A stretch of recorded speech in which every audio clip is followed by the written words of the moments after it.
Good morning, everyone. Back again in the garden. I was away for the weekend, so there's a lot of things that need cleaning up, but as usual, doing my early morning, hey Lana, my early morning walkthrough before I get started on my work day. Here's just an overview from the top of the whole garden. But today I want to go look at the vegetable garden because my parents were asking me, how's that vegetable garden? They helped me put that in June, so I'm going to go over there, take a look and see how that's doing. And I also wanted to try out my new bug-free spray, or my bug spray anyways, all natural bug spray that I finally got my hands on some this weekend, and I am hoping that it works. So as I mentioned, my parents were here in June, and I should mention that my parents are about 90 and 80, so they still managed to get in the garden, which is fantastic. I can only hope I am the same. But none of this was here. None of the rocks, anyhow, were here when they came. But Mom always likes to have something to do when she's here. So I tend to go out and find some work, make some work for her. This was something that I had wanted to do. So these plants, she put these in. So this is another hosta, of course. Wild Imagination, I believe. Fairly new. This is the first year I've ever seen that hosta available, so I presume it's fairly new at the nurseries anyhow. These smoke bushes were over by the fire pit, so we moved them because they just didn't do great over there. This one is doing well. The other one not as happy, but keep working on it. So and this garden is right in front of the deck, so you can see, I don't know if maybe I should put some lattice there to block that off, but I think once the bushes fill in, it'll be fine. So again, I did my rock mulch, and very excited to not have to weed. I forget what this plant is already. I just got it this year and I already forget what it is, but the garden lady assured me that it will be phenomenal, and it's starting to get ready to flower, so excited for that. I wanted the dark of the plant to go against the green of the smoke bushes, which should get limey, I think, if they don't. They're more a lime color. When they were over in the dark, they were quite chartreuse or lime, but they've gotten a bit more green now. They're getting more sun. So either way, though, I think they will offset that black bush nicely. Then over in this corner, which is quite a bit of shade, you can see the flowers are reaching for the sun. This one is Hosta Osiris somebody. Again, I put him in last year and I don't remember the name and the tag is missing. This is my Summon Substance, which is huge leaves. They're really, really big. So, quite happy. Those two went in last year, but then I wanted to balance it, so I had to go and get another one this year. I mean, I had to. I didn't have to, but I had to. So it's actually gotten quite big since I put it in. So hopefully that will match off with the other one. And then I don't know why I felt the need to be so matchy-matchy in this garden, but I did balance everything out. So this is Calycanthus floridus, I think, which, I mean, this has been blooming since June and it's now July like 25th and it's still going. Love this plant. It's so pretty. The pale green leaves and then the dark flowers. Really, really nice plant. Very happy with that. And it's gotten quite big. That just went in last year. Hibiscus. Ooh, this is the giant, like the dinner plate hibiscus. And I believe Cranberry Crush is the flowers. So that's my first one. That should be popping out soon. And then just, you can see all the buds. This thing just goes to town. Makes a giant mess, but very pretty, huge flowers. And then you can see that the crabgrass is coming in from the other side, which is always fun. So I'll have to pull that out on the other side. Some grasses that I just kind of just threw these in here this year because I had them in planters.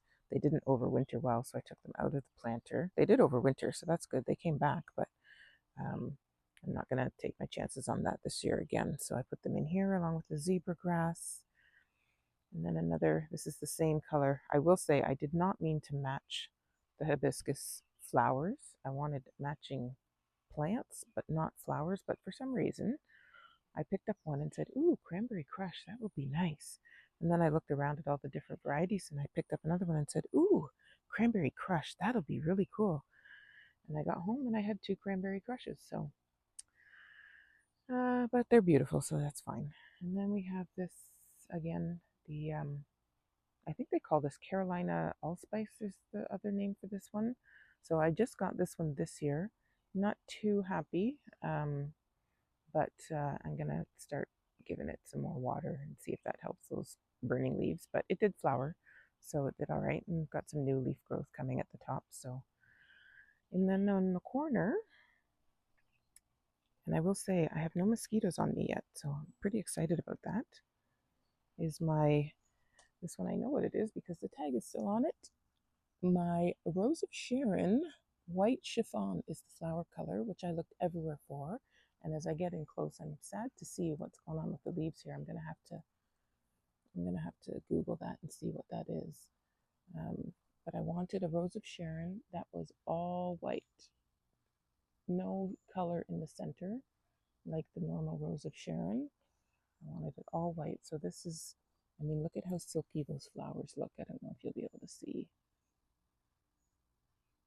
but so nice and not a spreader. So if you have Rose of Sharon and you know that you have probably 100 Rose of Sharon, so this one does not do that.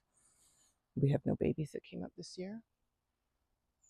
And then I rounded it out with Weigela. I call it Weigela. I don't know if that's the right name, but I think this one is Spilled Wine. And I forget what the one is up at the corner. And then in between, I have a Baptisia. So the Baptisia is a little bit wonky this year, but I think next year it should mound up nicely. So she got battered around a little bit when the rocks and that were going in. So hopefully next year she gives a nice tall mound because I see everybody has beautiful Baptisia, great big ones, and mine is, well, it's only second year, so patience, patience. And then pièce de résistance, and I swear this piece just keeps growing 12 inches out into my yard overnight, every night. It keeps coming out further and further. So, first year for a vegetable garden. Is it just me, or are these gardens like super needy? Oh my goodness, I have to water like every day, sometimes twice a day. So, however, I know no rewards without the work. So, tomatoes, plum tomatoes, I think. Pretty sure they're all Roma plum tomatoes. In the back corner there, we have melon. Which melon did I put? Honeydew. And then peppers. So, all kinds of peppers. And as you can see, that weed in there, and I am trying to remember the name now, is growing like crazy. Apparently, it's very good to eat, but I won't be eating it. I'm not that adventurous. So peppers and very hot peppers I've put in at the back. I've got about 3 varieties of super hot peppers. Look at this, like this thing's going absolutely wild, taking over. I'll have to ask that you move, sir. Come somewhere else. I'm gonna have to fix that later, but he's grabbed onto the peppers, and that is my spaghetti squash. So I do love spaghetti squash, so I will allow it, but making an absolute mess, taking over. I'll look in here too. So in the front here, I have just regular green peppers, and I think I planted also some red peppers, maybe, or yellow peppers, just bell peppers. My basil, which looks a hot mess, and underneath here, oh yeah, it's still alive. My rosemary, which I love rosemary. And so, yeah, spaghetti squash out of control. Watermelon. I don't know. For some reason, I thought watermelon was a vine, so this one is vining. And so we'll see. Some watermelon. There is some thyme in there. Not super happy. I do like to have thyme in the garden because I make a jerk sauce and it needs fresh thyme. So, which is also why I wanted the hot peppers. So, and then these are pumpkins. I figured if I'm gonna grow something, I might as well grow pumpkins so I don't have to buy them for Halloween. So white pumpkins and yeah, the orange pumpkins are supposed to be like these giant pumpkins. So we'll see about that. And then we have an apple tree here, which something is, I don't know if you can see that either, eating the leaves, which is new this year. So the leaves are all, I don't know, it's eating the leaves, but not the apples, because there are still some apples in around if you look. And we have one on the ground. There were a couple on the ground, but I guess something ate them. But yeah, so that's the first year. First year I was here, I had one apple. And then last year I had no apples. This year I have lots of apples, but no leaves. So interesting. I'll have to Google that as well. So anyhow, this is the back corner. As you can see, beyond the fence is just waiting for me to do something. But not this year, not anytime soon, because I don't know if you can see way into the distance there. I have started for next year, just dropping some things in, but that's a whole nother video. So I also have the septic covers there. The septic tank is there, so there will be no planting there, which is kind of keep me honest at the garden center. So, but this giant bush of raspberries is out of control, and then this corner is actually where I would like to do something. So, but it's under a maple. So, anyhow, so that's all of my garden. And have a lovely day, folks.